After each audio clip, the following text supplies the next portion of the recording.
Welcome into KSL Sports Rewind. It's our RPI dissection video. Yeah, that's right. Dane Stewart, Tim Haslam here. We're going to talk to you about the RPI for both boys and girls on today's edition of KSL Sports Rewind. All right, let's talk a little 5A boys lacrosse, shall we? Tim, look, 5A has been spectacular this year. And when we look at the RPI rankings, we're filming this on the evening of Monday, April 13th. So rankings as of Monday, April 13th. Let's talk about our top five, shall we? Coming in at number 5 in 5A, the Olympus Titans. No real shock. Olympus has been one of the top programs in the state ever since this was sanctioned. Number 4, Brighton. Interesting. Number 3, Alta. They play this week. Number 2, Park City. And your number 1 ranked team in 5A, Bountiful. Tim, look, I get it. It's math.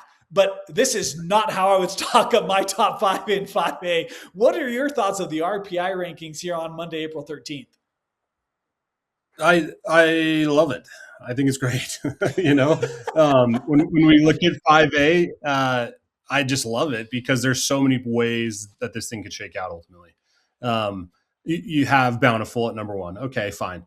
They're 8-1, right? Their lone loss, I believe, is Park City. They do play Olympus, Brighton, and Alta. But again, if you win those games, then yeah, you should be the number 1 team.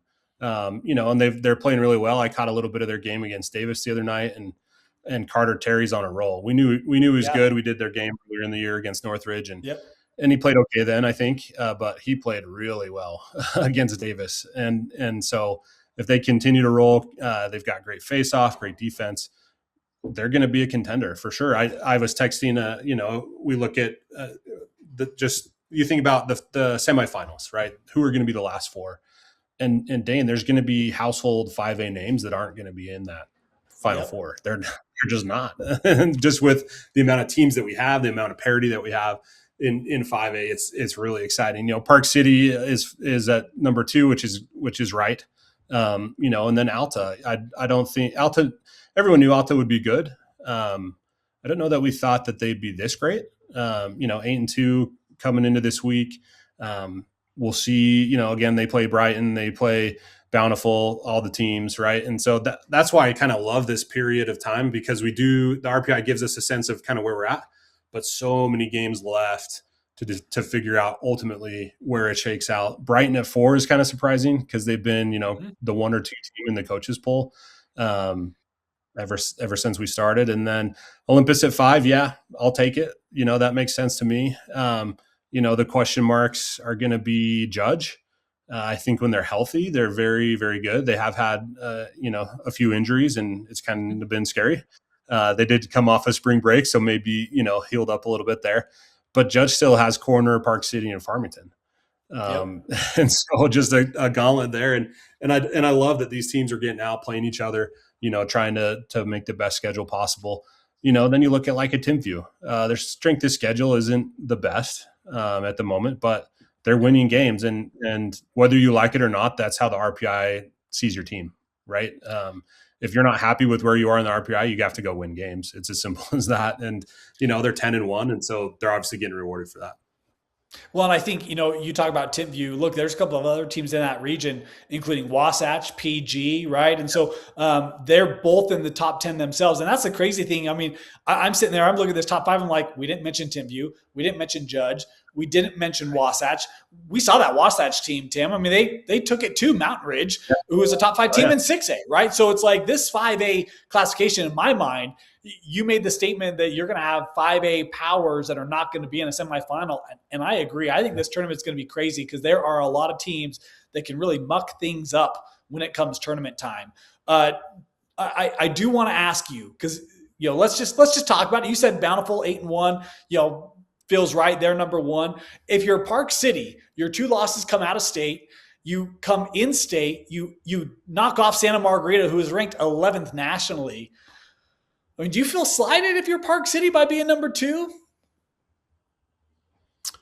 Would you? I'll tell you, I would. I'd be like, what? Yeah. But I'm going to ask you, Tim Haslam, would you feel slighted if you played for Park City? I think a little bit. And that's only because you beat Bountiful, right? You beat them earlier in the year. And so you're going to sit there and go, what else do we have to do? Right. And so I think that's where you do feel a little slighted. I know Coach Persky though is not, he doesn't care about that Yeah. at all. Yeah. And Yeah. so I think for him, it's okay, whatever. And then, like we said, at the end of the day, if you're 1 or 2, it probably doesn't matter. It does get a little trickier when you get in that 3, 4, 5 area, Sure. but being 1 or 2 probably doesn't matter. So I want to ask you this because I kind of glossed over it, but we got to talk about this, Tim. When you heard Park City beat Santa Margarita, what was the first thought that went through your mind? I wasn't surprised. I mean, Park City's really good. I feel safe in saying that. They've been to a bunch of different championship games. They're well coached. They've got players left and right. And they just kind of do their thing. They just kind of go and play games and win games. And, the first thought I had was Judge got beat by that Santa Margarita team. What was it? 17-2 or something like that. It wasn't like great. Yeah. And so, the other thing, Dane, you got to remember is it's tricky to travel, and not make excuses for Santa Margarita or any teams that travel, but, Judge going there, them coming here, it can be tricky, especially if you've got kids that aren't used to it. And so I was happy, not necessarily surprised, but, I could, you could convince me that it was something that was going to happen and I would have accepted it. See, I was surprised. I called that game. I was surprised, and I'll tell you why. And Coach Persky, I apologize. I'm just being honest here. They fell down 2-0 after the end of the first. They were down 4-2 at halftime. Thought they did a great job hanging around, but could they continue to hang around? They flipped a switch in that third quarter. It looked like a totally different team in the second half, Park City did, than they did in the first half. And, man, they played possession. They executed so well. Like, it was like Santa Margarita couldn't get their feet under them in the third quarter. Like, it just looked like a completely different Park City team. Flipped the switch. It was phenomenal to watch. Is this the biggest win for the state of Utah in the early stage of this sport being sanctioned going back to 2020? No, it would have been Corner Canyon beating Cherry Creek. I can't remember the year, but that one was much bigger. Santa Margarita, great team, obviously. Depending on where you look, they're ranked at, either a max preps or lax numbers or whatever it may be. But Cherry Creek has consistently been, a top 25 program nationally, just always sending guys to the next level, always well coached as well. And so, yeah, when Corner beat them, Dane, I want to say maybe 22.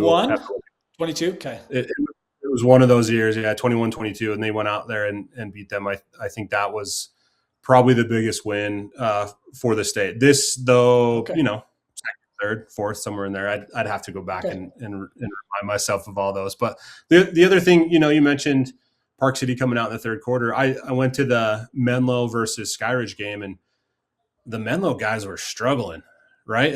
Like, so if you're used to playing at sea level and then come up here, it's a real thing, especially for a high school kid. And so it can be tricky, but that doesn't take away what Park City did. Obviously a great win.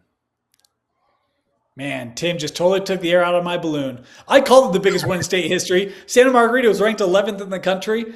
They held Boone to, I think, 3 goals in that one. He was a future UVA Cavalier. Heck of an effort for Park City. If it's not 1, it's 2. I'll convince Tim of that one. If it's not 1, it's 2. It's still huge.